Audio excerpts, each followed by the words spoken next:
Hi guys, welcome to Pillsbury's 6th round game. In this game he's playing Mieses. Mieses is actually well known too for coming up with the opening 1d3. Big advantage to playing chess in the 1800s is that none of the openings have names yet, so they get to be named after you. You just play any old random move and hey, it's your opening.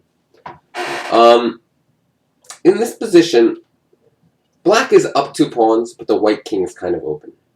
And white played bishop to h6. So my question to you is, should we go rook to e8 and hold on to the material? Or should we sacrifice it with some kind of move like knight to g6? Which of those two moves looks better to you? Keeping the rook or knight to g6, and why? Pause your video, try to work that out. Okay, so in this game, Pillsbury made the correct choice. Rook to e8 is a horrific mistake, because after queen to h5, we're attacking f7, and we're attacking c5, although it's very hard to even defend f7. I guess knight to g6, queen takes c5, white simply wins a piece. So instead, Pillsbury played the right move. He sacrificed the exchange, and after white takes it, black has sufficient compensation because of a few things. Number one, we have 2 pawns for it. And number 2, white's king is currently in the center of the board.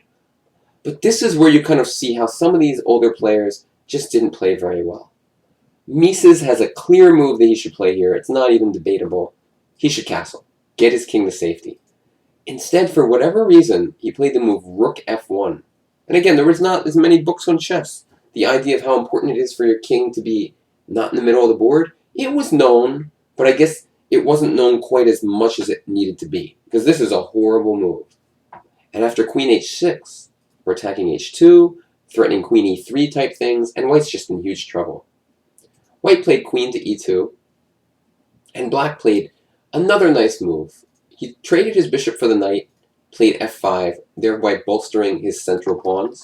And it's very hard for white to develop here, and he still has to worry about the h2 pawn. White played a move that sped up his demise big time. He tried to undermine the e4 pawn by playing g4, but can you see why this is a bad move? Feel free to pause your video and try to find the good move. And if you found knight f4, you are correct. This knight is coming to d3 with major force.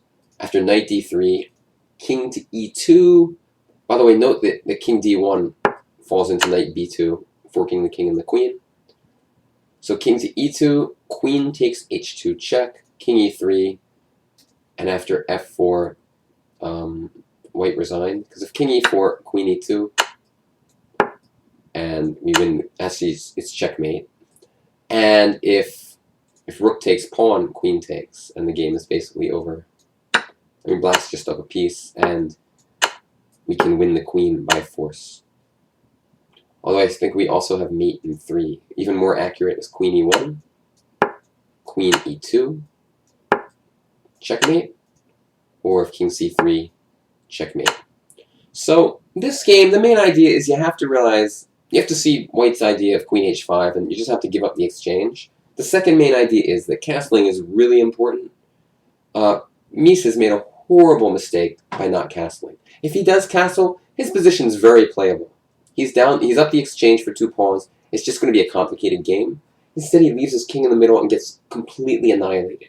So for all you lower-rated players out there, just starting chess, take heed from this game. Learn from the mistakes of the past players, and really be obsessed with getting your king to safety. Because when it's in the middle of the board, stuff like this happens. Thanks for watching.